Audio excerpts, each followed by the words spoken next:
Hey guys, what is going on? It is finals time. Crusaders Reds, Chiefs Blues, Brumbies Hurricanes. These are your qualifying finals fixtures, but there's an interesting quirk this year. Obviously, the three winning teams, they're going to go through to the semifinals, but the highest ranked loser is also going through to the semifinals. That could mean that the Brumbies Hurricanes game is an absolute meaningless dead rubber. We'll talk about that at the end of this video. For now, I'm going to go through all the team sheets, and the too long didn't read version for New Zealand fans is that across all four Kiwi teams, it's kind of a miracle. The All Blacks are back en masse. People have shrugged off injuries. This is pretty much a case of each team having just about the best possible starting 15 available. Phenomenal for the competition, and especially from a New Zealand perspective. So let's take a look at the Crusaders. They're going to start as pretty warm favorites at home. They are playing at Apollo Project Stadium in Christchurch. Have they ever lost a knockout game at home? No. What is it, 28-0? Can someone clarify that in the comments? I want to say it's 28-0. That record is unheard of. I've never seen anything like it in league, NFL, football. I mean, wow. You look at this Crusaders team and you kind of want to put your money on that trend continuing. Start with the front row. Cody Taylor's in there. Not just Cody Taylor. Fletcher Newell's back. I told you that some of these top-line New Zealand players have shrugged off their injuries. Here's one example. He's been nursing an Achilles tendon injury, if I'm not mistaken. He's clear now. Pretty damn good second row, All Black incumbent captain Scott Barrett, and Antonio Shalfoon, who's really made a good fist of it this year. He's had a very good season. But the standout name is in the loose forwards. It's Ethan Blackadder. The guy cannot stay fit. He cannot stay on the field. But when he's out there, he is one of the best forwards in New Zealand. That's just my opinion. I know that some of you call him an unguided missile in the comments, and I get that. He has a reckless style of play. He has a physical style of play that perhaps belies his frame. He kind of throws himself around like he's 150 kilos. He just throws his body into anything. He thinks he can win any collision. Sometimes maybe his mind is stronger than his body. But whatever the case, he is fit at the right end of the season. Let's hope he gets through the playoffs. Then he could put his hand up for All Black selection. But we'll see. He's Mr. In and Out. I mean, let's be honest here. You go through the rest of the team. Certainly in the midfield, that looks great to me. David Havili, the captain, hasn't been playing weekly last couple of weeks. He's back at 12. Enor is in there at 13. There is no Levi Aumua. Not even on the bench. And I'm okay with that. He's a very abrasive physical character. He has defensive lapses that could hurt this team. So I think it is right that he's not there. That out of these other midfield names on the depth chart, he misses out. I think that's okay. Dallas McLeod is there on the bench.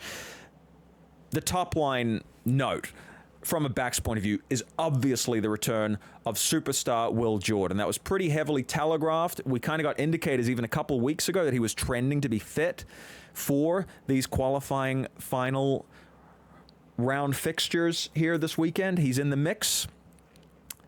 Pretty quick recovery, pretty freakish recovery from a medial knee strain. Wow. He's got those mutant healing powers. That was a pretty quick turnaround. Let's hope he can get back up to speed pretty quick. They have missed his line breaking in recent weeks. I think you saw that against the Highlanders, where the Highlanders almost beat the Crusaders. Probably should have beaten them in Christchurch, not for a missed kick at the end from Cameron Miller. Missed penalty. But Jordan's going to help with the line breaking, and obviously Sevu Reece, you know, he's dynamic in that regard too. So you look at this team, and I mean, the depth is phenomenal. George Bell scored a winning try last week. Very good backup hooker. He made it into the All Blacks last year. You got George Bauer, another All Black reinforcement there, you know, in the front row. I'm a big fan of Cullen Grace. He's going to be really formidable when he comes on later in the game, and he should get some minutes. I'd love to see him get about half an hour out there if possible. I mean, this team is great. The only knock you could really give it is you would prefer Taha Kemera at 10 were he not injured. But Rivers Reihana is a reasonable stand-in. And you got the insurance policy of James O'Connor. So it just looks too good. But let's look at the Reds. A little surprised that Jeffrey Tumunga-Allen is on the bench. I'd like to see his experience there in the front row. But nevertheless, solid looking forward pack. The most important names everyone was looking out for was Fraser McWright and Harry Wilson. Now, Wilson went off seemingly injured again. Remember, he missed a lot of the season. Broke his arm. Didn't look good last week. Went off. We were wondering, is this bloke crocked? Apparently not. He's okay. So you got that 8-9 Wallabies nexus there, right? Because Tate McDermott, who's the captain of the team, he should be the Wallabies halfback. Harry Wilson should be the Wallabies 8, should be the Wallabies captain. So that's looking good. Finally, we know that Tom Liner is their best 10. They've chopped and changed 10 a little bit.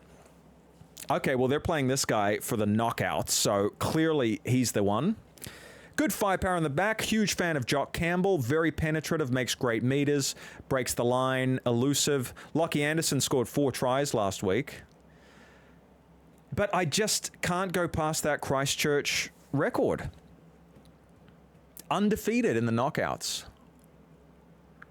Were this in Brisbane, I might feel a little bit different. But sometimes you just have to go with the obvious choice.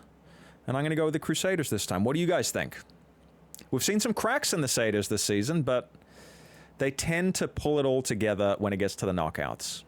Let's move on to Chiefs versus Blues. Now, Chiefs not mucking around. They're starting all of their All Blacks. Samisoni Takiaho, he's starting at 2. He's not on the bench. Tupou Vai is starting. Samipeni Finau is starting. Now, remember, he has been used quite a lot off the bench. But like I said, they are just throwing in all of the All Blacks except one. What do you notice there? Simon Parker, who's very good. He's playing at 8. That man, Wallace Sititi, is on the bench. What is going on here? Is he carrying a niggle? Are they arrogant enough that they're managing his minutes, anticipating that there's going to be more knockout rugby? Surely not. I don't think Clayton McMillan's a coach like that. I think he knows that you got to win this week. You can't even be thinking about next week. There are no guarantees in Super Rugby, especially when you're playing the champions of 2024. So that was an interesting one. That probably jumps out the most, given that Sititi went straight back into starting. It's kind of bizarre to see him listed on the bench. Maybe he just wants that rocket to come off the bench if the game is tight. And listen, no one's going to be a bigger difference maker than Sititi. It's not like Parker hasn't been in good form. Cortez Aratama and Damien McKenzie, obviously they're starting there. Looks great across the back line with one huge exception. And this will worry you if you're a fan of the Mulu men. Quinn Tupaia, one of the outstanding 12s in New Zealand, playing his way back to the All Blacks, not available. That hurts. That really hurts the Chiefs. He's been one of their best players, outstanding at getting go-forward ball, taking on the line, distribution's good. His game was firing on all cylinders, so that is tough. This is not an easy game. I know the Blues have been rubbish at times this season, but then there were a couple of close losses where you felt, they're turning the ship around.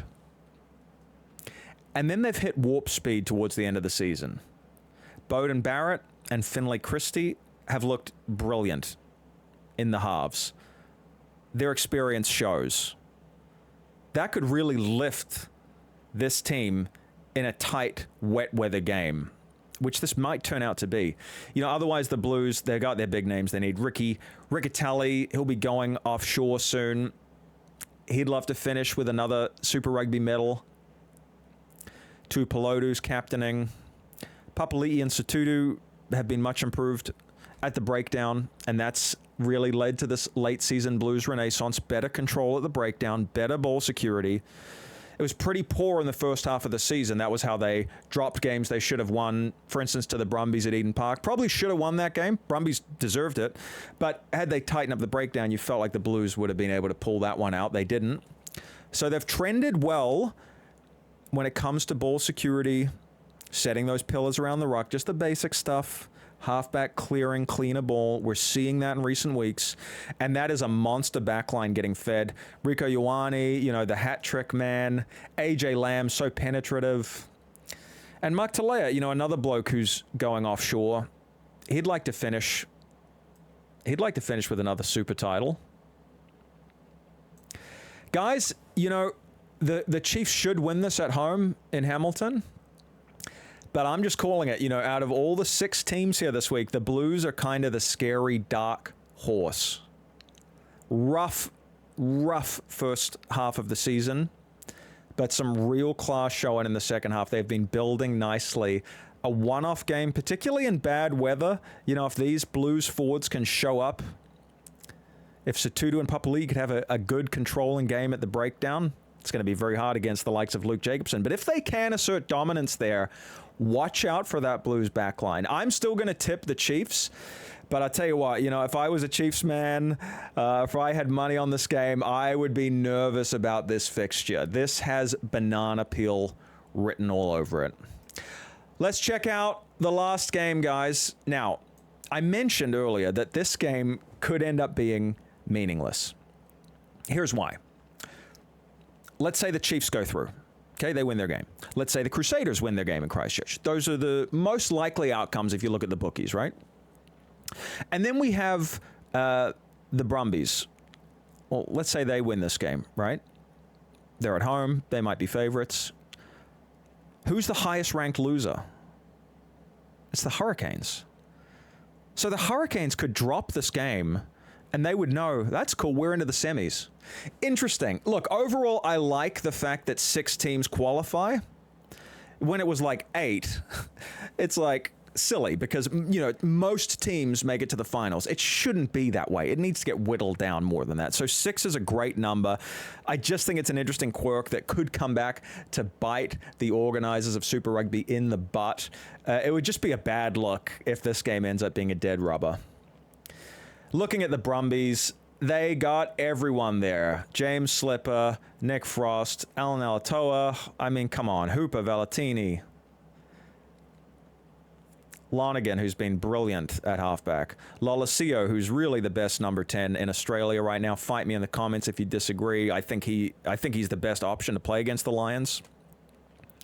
Corey Toole, Tom Wright. I mean, come on. We know this team's stacked. They're pretty much identical every week. They're probably the most consistent team in all of Super Rugby. They're playing at home. But the Hurricanes have a hot hand right now. They're on a winning streak. The only thing that makes me nervous about the Hurricanes is they've been so consistent that I'm almost waiting for a slip-up. Not to be a naysayer, but come on, guys. If you have watched the Hurricanes for decades, you know what I'm talking about. They are a brilliant team, but consistency isn't necessarily their strong suit. With that said, they've shown they can win away from home. They beat the Brumbies at home, okay? So they can do it. They did it a few weeks ago. And Asafo Aumua is back. Again, I mentioned this theme across all the Kiwi teams. The All Blacks are back. People have shrugged off injuries. Well, they're going to love the physicality and power of Aumua out there. Obviously, the Duplessis, Karifi, Peter Lakai back row combination, that's going to be important for combating Valentini defensively and at the breakdown. And not surprisingly, Brett Cameron starting again at 10. I'm a Ruben Love stan. You know that. I think he's a very exciting prospect at 10, possibly for the All Blacks. I'm happy with him there at 15. I'm cool with that. I think that is a great kind of dual playmaker combination there. And the Magic Man, the one I keep telling you every week to keep your eye on, is Billy Proctor. He should be in the All Blacks. He should be the All Blacks 13 on form. And I believe he is going to probably be the most valuable player in the team for the Hurricanes this week. So keep your eye on him. Look, I'm just going to go with the Hurricanes, but boy, it's an uphill battle playing in Canberra. So what do you guys think? Do you like my picks? Do you think this game's going to be a dead rubber? I want to hear about it. I want to talk to you in the comments. Like, subscribe, comment. Let's talk, guys. Let's get fired up. Come on, it's the finals. This is real now, okay? There are teams going home this week. We're about to pick the Wallabies and the All Blacks. This is serious, so let's talk. I can't wait to chat about this with you. I love rugby. I love this time of year. I love the finals. let's see how we go with the predictions. But yeah, I'm going a Kiwi team clean sweep here. That's what I'm predicting. All right, guys, we'll chat soon. Take it easy. Enjoy the footy. I'll be back to break it all down in a few days. Bye for now.